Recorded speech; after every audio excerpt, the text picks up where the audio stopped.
అందరికీ నమస్కారం. Welcome to metro TV. ఇక హైదరాబాద్లో మరోసారి ఏసీబీ అధికారులు విస్తృత సోదాలు నిర్వహిస్తున్నారు. హెచ్ఎండిఏ చీఫ్ ఇంజనీర్ రవీందర్ నివాసంలో ఏసీబీ అధికారులు తనిఖీలు చేపట్టారు. ఆయన కార్యాలయంలోనూ సోదాలు కొనసాగుతున్నాయి. హైదరాబాద్తో పాటు మొత్తం 15 ప్రాంతాల్లో ఏకకాలంలో ఏసీబీ తనిఖీలు నిర్వహిస్తున్నట్లు సమాచారం. కేసుకు సంబంధించిన పత్రాలు, ఇతర ఆధారాలను అధికారులు పరిశీలిస్తున్నారు.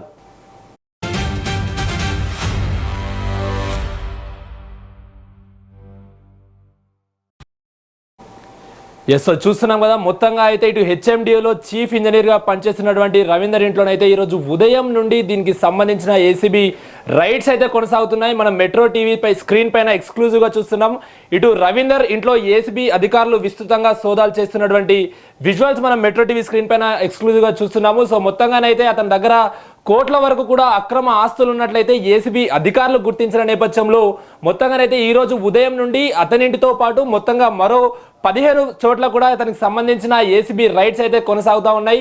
ఇప్పటికే ఇటు రవీందర్కి సంబంధించిన 4 బ్యాంక్ లాకర్లను అయితే ఏసీబీ అధికారులు గుర్తించారు. సో మనం చూస్తున్నాం కదా, అక్కడ మనకు కనిపిస్తున్నటువంటి వ్యక్తే, అక్కడ కూర్చొని దీనంగా కూర్చున్నటువంటి వ్యక్తే మొత్తంగా అయితే హెచ్ఎండిఏ చీఫ్ ఇంజనీర్ రవీంద్రరావు కూడా తెలుస్తుంది. సో ప్రస్తుతానికైతే అతని ఇంటితో పాటు మొత్తంగా 15 చోట్ల కూడా దీనికి సంబంధించిన రైడ్స్ జరుగుతున్నట్లు ఏసీబీ అధికారులు చెప్తున్నారు. ఇక మొత్తంగా 4 బ్యాంక్ లాకర్లను అయితే ఇప్పటికే ఏసీబీ అధికారులు గుర్తించిన నేపథ్యంలో ఇప్పటికే ఇటు ఏసీబీకి సంబంధించినటువంటి ఒక బృందం కూడా ఆ లాకర్లను తెలిసే పనిలో ఉన్నట్లు కూడా తెలుస్తోంది. అదేవిధంగా ఇతనికి సంబంధించిన ఆస్తి పేపర్లు, అదేవిధంగా సెల్ ఫోన్లు, అందులో ఉన్నటువంటి కీలక డేటాను కూడా ఏసీబీ అధికారులు ప్రస్తుతానికి బయటకు తీస్తున్నారు. అదేవిధంగా దీనికి ఇటు చీఫ్ ఇంజనీర్ రవీంద్రకు బినామీలు ఉన్నట్లు కూడా ఇప్పటికే ఏసీబీ అధికారులు కూడా గుర్తించారు.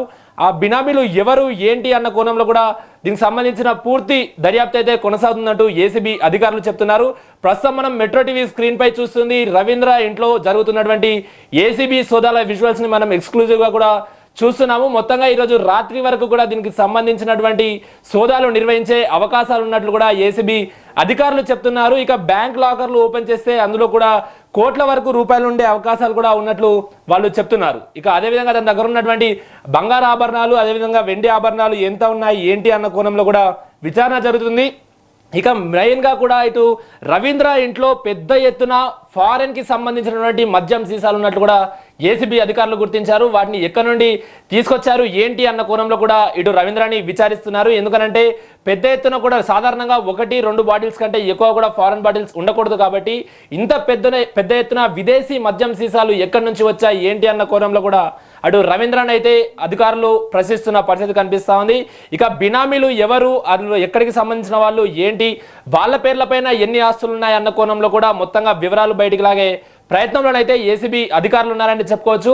ఇక రవీంద్రకి సంబంధించినటువంటి కార్యాలయంలో కూడా సోదాలు జరుగుతున్నట్లు ఏసీబీ అధికారులు చెప్తున్నారు. అక్కడ కూడా కొన్ని కీలక డాక్యుమెంట్లు కూడా స్వాధీనం చేసుకునే పరిస్థితులు అయితే స్పష్టంగా కనిపిస్తున్నాయి. ఇక ఇతని బంధుమిత్రుల ఇళ్లలో కూడా విస్తృతంగా ఏసీబీ అధికారులు సోదాలు నిర్వహిస్తున్నట్లు తెలుస్తోంది. చాలా రోజుల్లో కూడా ఇతను అక్రమ ఆస్తులు తన ఇంట్లో దాచిపెట్టుకున్నట్లు, మొత్తంగా కూడా అక్రమ ఆస్తులు కూడబెట్టినట్లు, ప్రభుత్వ అధికారంలో ఉండి ప్రభుత్వ హోదాలో ఉండి ఇవన్నీ అక్రమాలకు పాల్పడుతున్నట్లు ఏసీబీ అధికారులకు పక్కా సమాచారం రావడంతో ఈరోజు ఉదయం నుండే అతని ఇల్లు, అతని కార్యాలయంతో పాటు మొత్తంగా రవీంద్రకి సంబంధించినటువంటి ప్రతి చోట కూడా ఇటు సోదాలు నిర్వహిస్తున్నారు. సాయంత్రం వరకు కూడా సోదాలు నిర్వహించి అతను ఎక్కడెక్కడ ఆస్తులు కూడబెట్టాడు, ఎన్ని భూములు కొన్నాడు, ఎంత నగదు ఇంట్లో ఉంచుకున్నాడు అన్న కోణంలో కూడా అన్ని వివరాలు బయటకు వచ్చే అవకాశం కూడా కనిపిస్తూ ఉంది. ఇక ఈ మద్యం సీసాలు అతనికి ఎవరు ఇచ్చారు, ఎక్కడి నుంచి ఎక్స్పోర్ట్ చేసుకున్నారు, ఏ దేశం నుంచి వచ్చాయన్నది కూడా ఖచ్చితంగా తీసే పరిస్థితి కనిపిస్తూ ఉంది. ప్రస్తుతానికి అయితే మనం మెట్రో టీవీ స్క్రీన్ పైన ఎక్స్క్లూజివ్గా చూస్తున్నాము. అక్కడ సోఫాలో రవీంద్ర కూర్చొని ఉన్నాడు.